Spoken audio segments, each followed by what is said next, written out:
The Adventures of Tom Sawyer by Mark Twain. Chapter 7. Tick-running and a Heartbreak. The harder Tom tried to fasten his mind on his book, the more his ideas wandered. So, at last, with a sigh and a yawn, he gave it up. It seemed to him that the noon recess would never come. The air was utterly dead.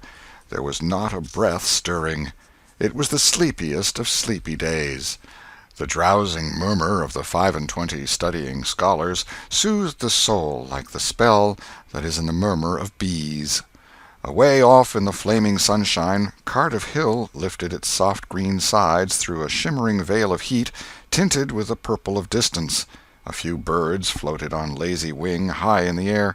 No other living thing was visible but some cows, and they were asleep. Tom's heart ached to be free, or else to have something of interest to do to pass the dreary time. His hand wandered into his pocket, and his face lit up with a glow of gratitude that was prayer, though he did not know it. Then, furtively, the percussion cap box came out. He released the tick and put him on the long flat desk. The creature probably glowed with a gratitude that amounted to prayer, too, at this moment, but it was premature, for when he started thankfully to travel off, Tom turned him aside with a pin and made him take a new direction. Tom's bosom friend sat next him, suffering just as Tom had been, and now he was deeply and gratefully interested in this entertainment in an instant. This bosom friend was Joe Harper. The two boys were sworn friends all the week and embattled enemies on Saturdays. Joe took a pin out of his lapel and began to assist in exercising the prisoner. The sport grew in interest momently. Soon Tom said that they were interfering with each other, and neither getting the fullest benefit of the tick. So he put Joe's slate on the desk and drew a line down the middle of it from top to bottom. "Now," said he, "as long as he is on your side, you can stir him up, and I'll let him alone. But if you let him get away and get on my side, you're to leave him alone as long as I can keep him from crossing over." "All right, go ahead. Start him up." The tick escaped from Tom presently and crossed the equator. Joe harassed him a while, and then he got away and crossed back again. This change of base occurred often. While one boy was worrying the tick with absorbing interest, the other would look on with interest as strong. The two heads bowed together over the slate, and the two souls dead to all things else. At last luck seemed to settle and abide with Joe. The tick tried this, that, and the other course, and got as excited and as anxious as the boys themselves, but time and again, just as he would have victory in his very grasp, so to speak, and Tom's fingers would be twitching to begin, Joe's pin would deftly head him off and keep possession. At last Tom could stand it no longer. The temptation was too strong, so he reached out and lent a hand with his pin. Joe was angry in a moment. Said he, "Tom, you let him alone." "I only just want to stir him up a little, Joe." "No, sir, it ain't fair. You just let him alone." "Blame it, I ain't going to stir him much." "Let him alone, I tell you." "Well, I won't." "You shall. He's on my side of the line." "Look here, Joe Harper, whose is that tick?" "I don't care whose tick he is. He's on my side of the line, and you shan't touch him." "Well, I'll just bet I will, though. He's my tick, and I'll do what I blame please with him, or die." A tremendous whack came down on Tom's shoulders, and its duplicate on Joe's, and for the space of 2 minutes the dust continued to fly from the two jackets and the whole school to enjoy it. The boys had been too absorbed to notice the hush that had stolen upon the school a while before, when the master came tiptoeing down the room and stood over them. He had contemplated a good part of the performance before he contributed his bit of variety to it.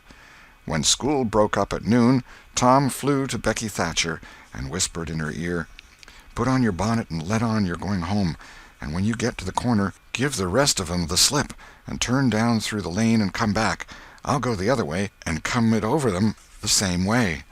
So the one went off with one group of scholars, and the other with another. In a little while the two met at the bottom of the lane, and when they reached the school they had it all to themselves. Then they sat together with a slate before them, and Tom gave Becky the pencil and held her hand in his, guiding it, and so created another surprising house. When the interest in art began to wane, the two fell to talking.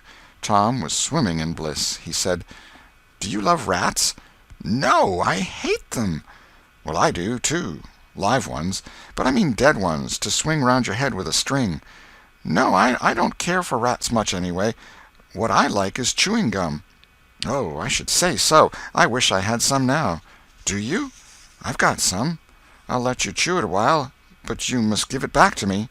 That was agreeable, so they chewed it turn about, and dangled their legs against the bench in excess of contentment. "Was you ever at a circus?" said Tom. "Yes, and my pa's going to take me again sometime, if I'm good. I've been to the circus 3 or 4 times, lots of times. Church ain't shucks to a circus. There's things going on at a circus all the time. I'm going to be a clown in a circus when I grow up." "Oh, are you? That will be nice. They're so lovely, all spotted up." "Yes, that's so, and they get slathers of money, most $1 a day, Ben Rogers says. Say, Becky, was you ever engaged?" "What's that?" "Why, engaged to be married." "No? Would you like to?" "I reckon so. I don't know. What is it like?" "Like? Why, it ain't like anything. You only just tell a boy you won't ever have anybody but him, ever, ever, ever, and then you kiss, and that's all. Anybody can do it." "Kiss? What do you kiss for?" "Why, that, you know, is to— well, they always do that." "Everybody?" "Why, yes, everybody that's in love with each other. Do you remember what I wrote on the slate?" Yes." "What was it?" "I shan't tell you." "Shall I tell you?" "Yes, but some other time." "No, now." "No, not now. Tomorrow." "Oh, no, now. Please, Becky, I'll whisper it. I'll whisper it ever so easy." Becky hesitating, Tom took silence for consent, and passed his arm about her waist and whispered the tale ever so softly, with his mouth close to her ear, and then he added, "Now you whisper it to me, just the same." She resisted for a while, and then said, "You turn your face away so you can't see, and then I will. But you mustn't ever tell anybody, will you, Tom? Now you won't, will you?" "No, indeed I won't. Now, Becky."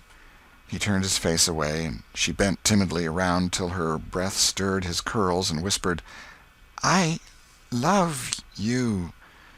Then she sprang away and ran around and around the desks and benches, with Tom after her, and took refuge in a corner at last, with her little white apron to her face.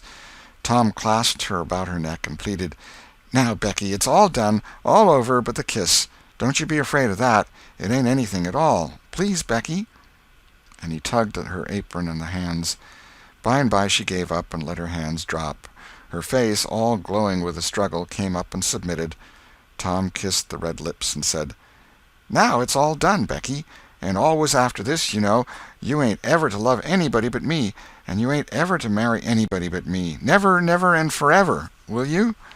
"No, I'll never love anybody but you, Tom, and I'll never marry anybody but you, and you ain't to ever marry anybody but me either." "Certainly, of course. That's part of it. And always coming to school, or when we're going home, you're to walk with me, when there ain't anybody looking, and you choose me and I choose you at parties, because that's the way you do when you're engaged." "It's so nice. I never heard of it before." "Oh, it's ever so gay. Why, me and Amy Lawrence—" The big eyes told Tom his blunder, and he stopped confused.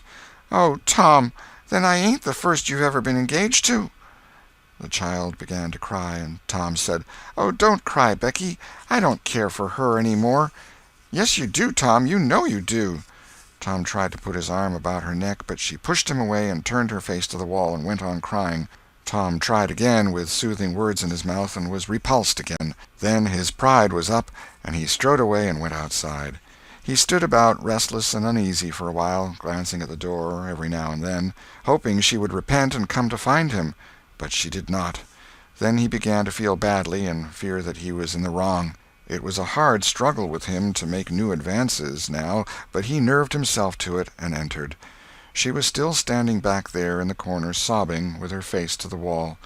Tom's heart smote him. He went to her and stood a moment, not knowing exactly how to proceed. Then he said hesitatingly, "Becky, I don't care for anybody but you." No reply, but sobs. "Becky," pleadingly, "Becky, won't you say something?" More sobs. Tom got out his chiefest jewel, a brass knob from the top of an andiron, and passed it around her so that she could see it, and said, Please, Becky, won't you take it?" She struck it to the floor. Then Tom marched out of the house and over the hills and far away to return to school no more that day. Presently Becky began to suspect. She ran to the door. He was not in sight. She flew around to the play-yard. He was not there. Then she called, "Tom? Come back, Tom!" She listened intently, but there was no answer. She had no companions but silence and loneliness. So she sat down to cry again and upbraid herself, and by this time the scholars began to gather again, and she had to hide her griefs and still her broken heart and take up the cross of a long, dreary, aching afternoon, with none among the strangers about her to exchange sorrows with. End of Chapter 7. Chapter 8. A Pirate Bold to Be. Tom dodged hither and thither through lanes until he was well out of the track of returning scholars, and then fell into a moody jog. He crossed a small branch 2 or 3 times, because of a prevailing juvenile superstition that to cross water baffled pursuit. Half an hour later he was disappearing behind the Douglas mansion on the summit of Cardiff Hill, and the schoolhouse was hardly distinguishable away off in the valley behind him. He entered a dense wood, picked his pathless way to the center of it, and sat down on a mossy spot under a spreading oak. There was not even a zephyr stirring. The dead noonday heat had even stilled the songs of the birds. Nature lay in a trance that was broken by no sound but the occasional far-off hammering of a woodpecker, and this seemed to render the pervading silence and sense of loneliness the more profound. The boy's soul was steeped in melancholy. His feelings were in happy accord with his surroundings. He sat long with his elbows on his knees and his chin in his hands, meditating. It seemed to him that life was but a trouble at best, and he more than half envied Jimmy Hodges, so lately released. It must be very peaceful, he thought, to lie and slumber and dream forever and ever, with the wind whispering through the trees and caressing the grass and the flowers over the grave, and nothing to bother and grieve about, ever any more. If he only had a clean Sunday-school record, he could be willing to go, and be done with it all. Now, as to this girl, what had he done? Nothing. He had meant the best in the world, and been treated like a dog, like a very dog. She would be sorry some day, maybe when it was too late. Ah, if he could only die temporarily. But the elastic heart of youth cannot be compressed into one constrained shape long at any time. Tom presently began to drift insensibly back into the concerns of this life again. What if he turned his back now and disappeared mysteriously? What if he went away, ever so far away, into unknown countries beyond the seas, and never came back any more? How would she feel then? The idea of being a clown recurred to him now, only to fill him with disgust. For frivolity and jokes and spotted tights were an offense when they intruded themselves upon a spirit that was exalted into the vague, august realm of the romantic. No, he would be a soldier, and return after long years all war-worn and illustrious. No, better still, he would join the Indians, and hunt buffaloes and go on the warpath in the mountain ranges and the trackless great plains of the far west, and away in the future come back a great chief, bristling with feathers, hideous with paint, and prance into Sunday school some drowsy summer morning, with a blood-curdling war-whoop, and sear the eyeballs of all his companions with unappeasable envy. But no, there was something gaudier even than this. He would be a pirate. That was it. Now his future lay plain before him, and glowing with unimaginable splendor. How his name would fill the world, and make people shudder. How gloriously he would go plowing the dancing seas in his long, low, black-hulled racer, the Spirit of the Storm, with his grisly flag flying at the fore. And at the zenith of his fame, how he would suddenly appear at the old village and stalk into church, brown and weather-beaten, in his black velvet doublet and trunks, his great jack-boots, his crimson sash, his belt bristling with horse-pistols, his crime-rusted cutlass at his side, his slouch hat with waving plumes, his black flag unfurled, with a skull and crossbones on it, and hear, with swelling ecstasy, the whisperings, "It's Tom Sawyer the pirate, the Black Avenger of the Spanish Main." Yes, it was settled. His career was determined. He would run away from home and enter upon it. He would start the very next morning. Therefore he must now begin to get ready. He would collect his resources together.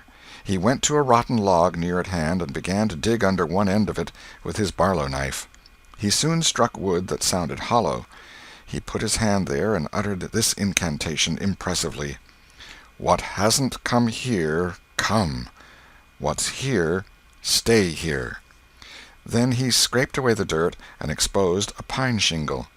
He took it up and disclosed a shapely little treasure house whose bottom and sides were of shingles. In it lay a marble. Tom's astonishment was boundless. He scratched his head with perplexed air and said, "Well, that beats anything." Then he tossed the marble away pettishly and stood cogitating. The truth was that a superstition of his had failed here which he and all his comrades had always looked upon as infallible.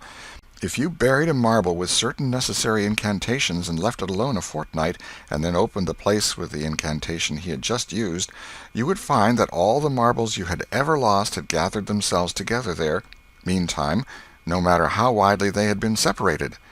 But now this thing had actually and unquestionably failed. Tom's whole structure of faith was shaken to its foundations. He had many a time heard of this thing succeeding, but never of its failing before. It did not occur to him that he had tried it several times before, himself, but could never find the hiding-places afterward. He puzzled over the matter some time, and finally decided that some witch had interfered and broken the charm. He thought he would satisfy himself on that point, so he searched around till he found a small sandy spot with a little funnel-shaped depression in it. He laid himself down and put his mouth close to this depression and called, "Doodle-bug, doodle-bug, tell me what I want to know. Doodle-bug, doodle-bug, tell me what I want to know." The sand began to work, and presently a small black bug appeared for a second and then darted under again in a fright. "He doesn't tell, so it was a witch that done it. I just knowed it." He well knew the futility of trying to contend against witches, so he gave up discouraged. But it occurred to him that he might as well have the marble he had just thrown away, and therefore he went and made a patient search for it. But he could not find it. Now he went back to his treasure house and carefully placed himself just as he had been standing when he tossed the marble away. Then he took another marble from his pocket and tossed it in the same way, saying, "Brother, go find your brother." He watched where it stopped and went there and looked. But it must have fallen short or gone too far, so he tried twice more. The last repetition was successful. The two marbles lay within a foot of each other. Just here the blast of a toy tin trumpet came faintly down the green aisles of the forest.